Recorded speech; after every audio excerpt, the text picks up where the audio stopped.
अस्सलामुअलैकुम, कैसे हैं आप सब लोग। आई होप आप सब ठीक होंगे। आज का जो ये व्लॉग है तो ये बहुत ज़्यादा इंटरेस्टिंग होने वाला है। मुझे जाना पड़ा था अचानक एयरपोर्ट, तो वीडियो लास्ट तक आप ज़रूर देखिएगा। बिल्कुल भी स्किप करके वीडियो मत देखिएगा। अभी विंटर आना स्टार्ट हुए हैं और जैसे जैसे विंटर आ रहे हैं तो बस बहुत ज़्यादा सुस्ती वाले दिन भी आ रहे हैं। बस ऐसा लगता है कि कितना ही रेस्ट कर ले या कितनी ही अपनी नींद पूरी कर ले। और जब स्टार्टिंग में जब समर आते हैं या स्टार्टिंग में विंटर होता है ना, तो बस ऐसे ही बहुत ज़्यादा जो है ना वो लेजीनेस वाले दिन होने लगते हैं। बस इसी तरह कुछ मेरा भी यही हाल हुआ हुआ है आजकल। व्लॉगिंग करने में भी दिल नहीं लग रहा है एंड ना एडिटिंग करने में लग रहा है, ना वॉइस ओवर देने में भी दिल लग रहा है। बस ऐसा लग रहा है कि कितना ही मैं रेस्ट कर लूँ और कितनी ही मैं जो है ना वो अपनी नींद पूरी कर लूँ। तो बस इसी तरह की आजकल कुछ फीलिंग्स आ रही है, क्योंकि यहाँ पर थोड़ा सा जो मौसम है ना तो वो बहुत थोड़ा सा ठंडा हो गया है। और सुबह शाम की अच्छी खासी मतलब यहाँ पर ठंड होने लगी है। दमाम एयरपोर्ट आने से पहले हम आए थे नखील मॉल और हमने यहाँ का विज़िट किया था। बहुत टाइम से हमने नखील मॉल का विज़िट नहीं किया था। जब से मैं आई थी इंडिया से वेकेशन से लौट कर, तो मैं एक बार भी आई थिंक नखील मॉल नहीं आई थी। तो हमने कहा यहाँ पर विज़िट भी कर लेते हैं और थोड़ा सा घूम भी लेते हैं, इसको एक्सप्लोर भी कर लेते हैं और यहीं पर हम अपना डिनर भी कर लेंगे। नखील मॉल जो है ना वो दम्माम में ही बना है एंड ये न्यूली मॉल यहाँ पर ओपन हुआ है, बहुत ज़्यादा टाइम नहीं हुआ है। एंड ये मॉल जो है ना वो अंदर से बहुत खूबसूरत बना है। शॉपिंग के पर्पज़ से यहाँ पर सारे स्टोर्स आपको अवेलेबल मिलेंगे, जितने भी ब्रांडेड स्टोर्स हैं, मैक्स है, सेंटर पॉइंट है या रेड टैग है, इस तरह के सारे स्टोर्स यहाँ पर आपको अवेलेबल मिलेंगे।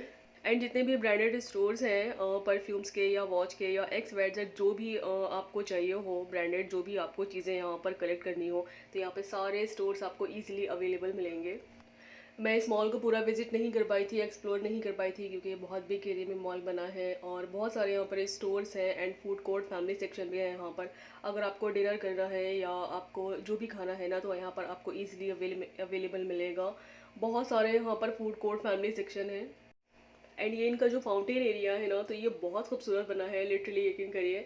एंड यहाँ पर आकर जो है ना वो बहुत एक प्यारी सी वाइब्स आती है। लास्ट ईयर जब मैं आई थी ना, तो मेरी बेटी बहुत ज़्यादा छोटी सी थी और वो बहुत ज़्यादा इस फाउंटेन को देखकर खुश हो रही थी। और जैसे ही मैं एंटर हुई ना, तो डायरेक्टली मैं इसी फाउंटेन की तरफ आई अपनी बेटी को लेकर और मुझसे ये मैं उससे यही बोल रही थी, यही बता रही थी कि जब आप नेक्स्ट लास्ट ईयर जब आप बहुत छोटी सी थी, तो मैं आपको लेकर यहीं आई थी और हमने यहाँ पर बहुत ज़्यादा टाइम स्पेंड किया था, क्योंकि वो बहुत ज़्यादा इस फाउंटेन को देखकर खुश हो रही थी। बट उसको समझ नहीं आ रहा था कि मम्मा मेरी क्या मुझसे बातें कर रही है। बट मैं उससे बहुत सारी बातें करती हूँ। कुछ बातें जो है ना वो मेरी बहुत अच्छे से समझती है एंड बहुत अच्छे से सुनती है, उसको फॉलो भी करती है। खैर अभी बहुत बड़ी नहीं है, बट आजकल की जो जनरेशन है और आजकल के जो बच्चे हैं ना, तो वो बहुत ज़्यादा इंटेलिजेंट हैं एंड जो भी बातें होती हैं ना, तो वो बहुत अच्छे से उसको समझते भी हैं एंड फॉलो भी करते हैं। ग्राउंड फ्लोर पर यहाँ पर इन्होंने सारी मार्केट्स बनाई हुई है, जितने भी ब्रांडेड स्टोर्स हैं तो वो सारे यहाँ पर ब्रांडेड स्टोर्स अवेलेबल मिलेंगे आपको। एंड जो फर्स्ट फ्लोर है वहाँ पर इनको फूड कोर्ट फैमिली सेक्शन है। मैं वहाँ नहीं गई फर्स्ट फ्लोर पर, क्योंकि हमें निकलना था एयरपोर्ट के लिए, थोड़ा सा लेट भी हो रहा था, तो हमने कहा टाइमली एयरपोर्ट के लिए हमें निकलना है तो हम निकल जाते हैं। और अभी हमें अपना डिनर भी करना था, तो सेकंड फ्लोर पर हम नहीं गए थे। मतलब सेकंड फ्लोर पर नहीं, फर्स्ट फ्लोर पर हम नहीं गए थे, जहाँ पर उनका फूड कोर्ट फैमिली सेक्शन सारे अवेलेबल हैं।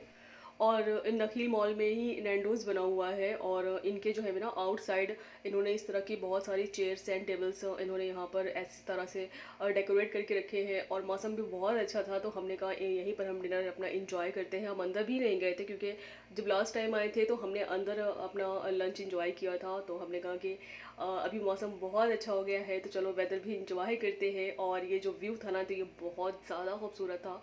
तो बस मैंने अपने हस्बैंड से यही बोला था कि हम अपना डिनर यहीं करेंगे।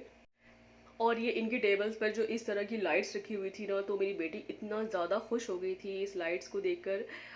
इतनी ज़्यादा ये हैप्पी हो गई थी ना कि मैं बता नहीं सकती हूँ। और फिर जितनी देर हम लोगों ने यहाँ पर बैठकर अपना डिनर किया ना, तो बस वो यहाँ से कहीं नहीं गई। ऐसे तो वो इधर उधर भागती रहती है। नैंडोस रेस्टोरेंट में यहाँ पर इन्होंने अपने टेबल पर इस तरह से एक डेकोरेटिंग लाइट्स रखी हुई थी, जो कि मेरी बेटी बहुत ज़्यादा खुश हो रही थी इसको देख कर। और बस जितनी देर हम लोग बैठे अपना हमने डिनर एंजॉय करा, तो वो उसी लाइट से खेलती रही। और बस उसका यही मतलब था कि अभी बस अगर हमें यहाँ से जाना है ना, तो इस लाइट को, डेकोरेटिंग लाइट को बस अभी हम उठा कर लेकर जाएंगे अपने घर। तो मैंने कहा नहीं, इसको रख दो, ये लोग बहुत मारेंगे अगर तुम लेकर गई। बस तुम्हें जितना एंजॉय करना था, खेलना था, बस तुम खेल चुकी है, अभी इसको यही रखो, फिर नेक्स्ट टाइम आएंगे तब तुम इससे खेलना। तो बस थोड़ा सा वो जिद करने लगी थी कि नहीं मम्मा, मुझे इस डेकोरेटिंग लाइट को लेके जाना है। सो ये इनका जो बाहर का व्यू था एंड जितने भी इन्होंने टेबल एंड चेयर इस तरह से डेकोरेट करके रखी थी ना, तो वो बहुत ब्यूटीफुली लग रही थी और सबसे ब्यूटीफुली मुझे ये व्यू लगा था इनका। तो हमने अपना डिनर बहुत ज़्यादा इंजॉय करा। डिनर करने के बाद बस डायरेक्टली हम लोगों को निकलना था एयरपोर्ट के लिए। तो बस डिनर करने के बाद डायरेक्टली हम लोग निकल गए थे एयरपोर्ट के लिए, क्योंकि दमाम से एयरपोर्ट आने के लिए 25 मिनट्स तो लग ही जाते हैं अगर ट्रैफिक नहीं होता है। और स्मूथली अगर रोड होता है तो 25 मिनट्स लग जाते हैं, और अगर ट्रैफिक होता है तो बस थोड़ा सा लेट होता है। तो इसलिए जब भी एयरपोर्ट की बारी आती है या एयरपोर्ट का नाम आता है तो टाइम से पहले ही जो है ना वो सभी को निकलना पड़ता है। तो बस यहाँ पर भी हम लोग टाइम से पहले एयरपोर्ट अपने आ गए थे और टाइमली हम लोग एयरपोर्ट पहुँच गए थे। एंड दमाम एयरपोर्ट जो है ना वो बहुत ज़्यादा खूबसूरत बना है एंड बहुत बिग एरिया में बना है। बस चलते चलते यहाँ पर हालत ख़राब हो जाती है। मेरा 10 ईयर्स का यहाँ पर एक्सपीरियंस रहा है इस एयरपोर्ट का। एंड जब इस एयरपोर्ट की जब बात आती है ना तो इसकी गिनती जो है ना वो टॉप 10 में होती है। वैसे तो दमाम एयरपोर्ट पे रश रहता ही रहता है, बट आज जो रश देखने को मिला ना तो वो एक्सट्रीमली लेवल पे रश देखने को मिला यहाँ पर। और हस्बैंड भी यही बात बोल रहे थे, क्योंकि इतना रश जो होता है ना तो वो थर्सडे एंड फ्राइडे को देखने को मिलता है, क्योंकि उस दिन लोगों की छुट्टी होती है। और लोगों की छुट्टी का जो दिन होता है ना तो वो एक दिन उनका बच जाता है और वो अपने घर पहुँच जाते हैं इतना लंबा सफ़र करके। तो इसलिए जब भी मेरे हस्बैंड भी जाते हैं तो वो थर्सडे या फ्राइडे का दिन ही जो है ना वो डिसाइड करते हैं जाने के लिए। एक दिन में कितने लोग आते हैं, कितने लोग जाते हैं, कितनों का सफ़र स्टार्ट होता है एंड कितनों का सफ़र जो है ना वो ख़त्म होता है एक ही दिन में। तो बस ये ज़िंदगी है और इसी तरह से बस चलती रहती है। एयरपोर्ट पे भी जो है ना वो इसी तरह के कुछ हाल देखने को मिलते हैं। बहुत से लोग जो होते हैं ना वो बहुत उदास जो है ना वो यहाँ से जा रहे होते हैं, एग्ज़िट जा रहे होते हैं। और बहुत से लोग ऐसे होते हैं कि जो वो न्यूली यहाँ पर आ रहे होते हैं जॉब करने के लिए, अपना करियर स्टार्ट करने के लिए। एंड ये स्क्रीन पर बहुत सारी फ़्लाइटें शो हो रही थी जिन्हें आज यहाँ से जाना था। सऊदी एयरलाइंस थी, कतर एयरवेज़ थी, एमिरेट्स थी, फ्लाई नास थी और हमारे इंडिया की एयर इंडिया भी थी। तो बहुत ज़्यादा खुशी हो रही थी देखकर।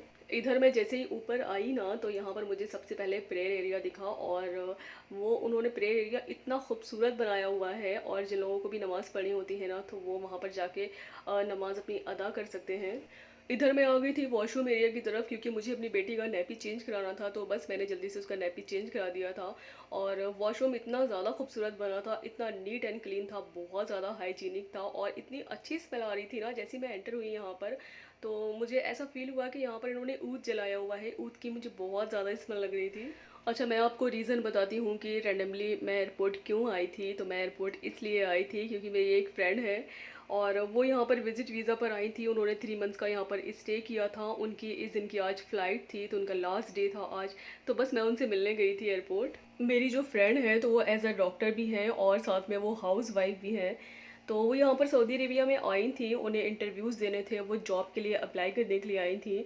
तो बस उनका 3 मंथ्स का स्टे था और ये लास्ट डे था, तो बस वो जा रही थी इंडिया। मेरी जो वो फ्रेंड है तो उनके साथ मेरी एक बहुत अच्छी बॉन्डिंग हो गई है, बहुत अच्छी एक फ्रेंडशिप हो गई है। और सऊदी अरेबिया में जो उनका एक स्टे था ना तो वो बहुत कम टाइम का था, 3 मंथ्स का था। बट जितना भी उनका स्टे था और उस स्टे में मैंने जितनी बार भी उनके साथ टाइम स्पेंड किया है ना तो वो एक बहुत अच्छा टाइम स्पेंड किया है मैंने, और मुझे हमेशा याद रहेगा।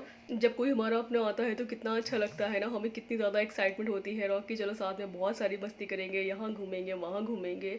और बस जब जाने का टाइम करीब होता है ना, जब वो जाता है तो कितना ज़्यादा जो है ना वो दिल दुखता है, कितनी तकलीफ़ होती है। लेकिन अभी क्या कर सकते हैं, ज़िंदगी का उसूल ही यही है कि अगर आना है तो जाना भी है। बस फिर इधर हम भी निकल गए थे, पार्किंग एरिया में जा रहे थे अपनी कार की तरफ। बस व्लॉग अगर थे यही एंड आई होप सो मेरा ये व्लॉग आप सबको अच्छा लगा हो तो प्लीज़ लाइक कर देना, शेयर कर देना एंड सब्सक्राइब कर देना।